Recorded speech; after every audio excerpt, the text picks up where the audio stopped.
Hello everyone. We are going to be talking about creating a simple tool bag with items that are easily available around our houses that will help our children improve their oromotor strength, which will also aid and improve their speech production. All speech sounds have a very unique and precise set of articulatory movements within the oral cavity.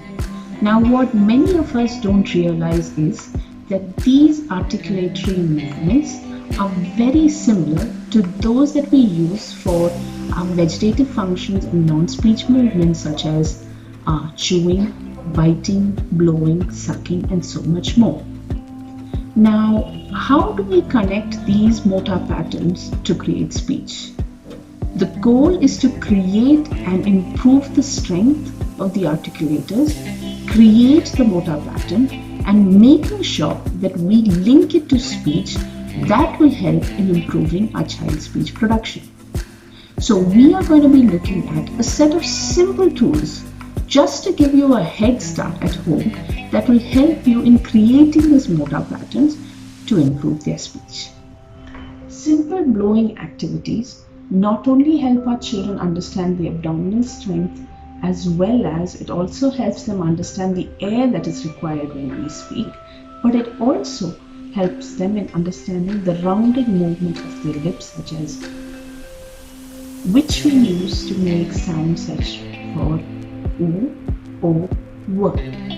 In all of these sounds, we've got a rounded lip posture that we use.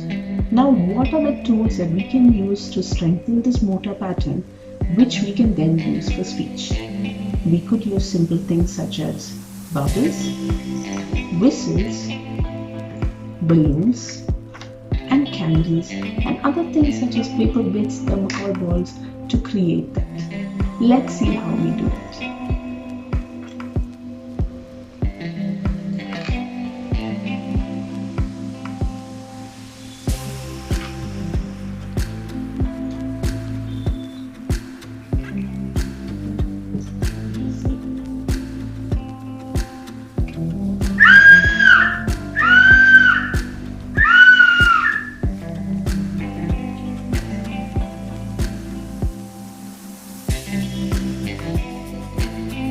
Even using simple tools such as straws help our children to create rounded lip movement as well as it helps our children learn how to move their tongue backwards into their oral cavity, which we use when we speak.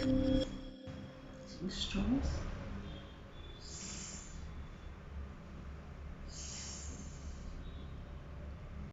Hi everyone, this is Shireen.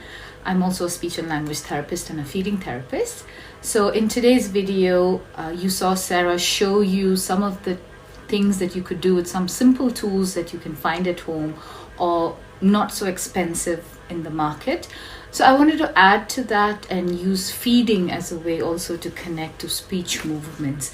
Now, what I'm going to show you are sticks of food that you could use. It could be cucumber sticks, tomato sticks, French fries, carrot sticks, any of these that could be used as a tool at home to develop jaw movements, jaw stability, and jaw grading. Because again, we need these kind of movements to be able to get more control over the vowels, because everything is controlled by our jaw. And our lip and tongue movements can only be created in the right way if we have our jaw stability in place. So now, please understand that when you use food, it should be with children or individuals who are able to manipulate the food safely in their mouth. Please do not do this for anyone where there's a fear of choking, a fear of aspiration, or any of these things, because this is not meant to be used for them. So for a child who's already eating hard textured food and who's able to chew on it and kind of manipulate it and swallow it safely, this is a possible activity that can be done, but please do it with caution. So I have, like I showed you earlier, cucumber sticks. So you can cut it as thin as this and get the child not to go And because if it's this thin, that means we need to be able to place it this way perpendicularly here and get the child to go.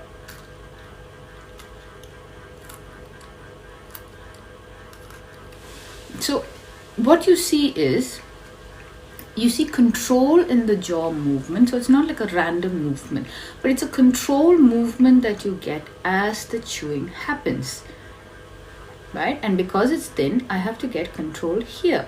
Now if it was wider, like for example, if it was a carrot stick, now you see the thickness here is more. That means what? I need to get more control in my jaw, a bigger movement.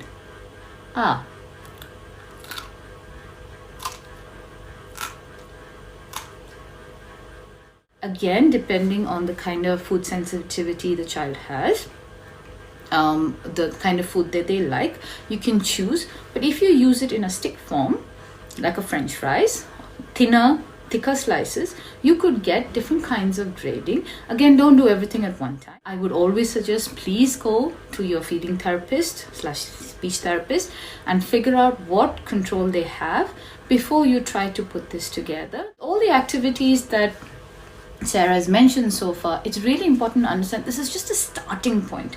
This is not the end all, because we need to make sure that the complexity is increased bit by bit so that the right movements can develop. If you're only looking at these movements, the muscles are only going to learn this and it's not going to start creating more complex movements. And at the end of it, speech is a fine, controlled, coordinated, sequenced and timed movement. So it cannot stay at a simple movement. It needs to start creating more and more movements which are complex so that the child can go from a per to a e to a u to a whatever combination it is to create a word and then a phrase and a sentence. So complexity is really important. So this is just an idea for parents to try at home to build certain movements, to at least get oral movements started at home. But to do more, please do contact your speech therapist. We do oral placement therapy at Play Street, because that's what helps us build the movements bit by bit in a structured, hierarchical way. So I hope you enjoyed this video. Please do give us a like and subscribe if this was useful for you.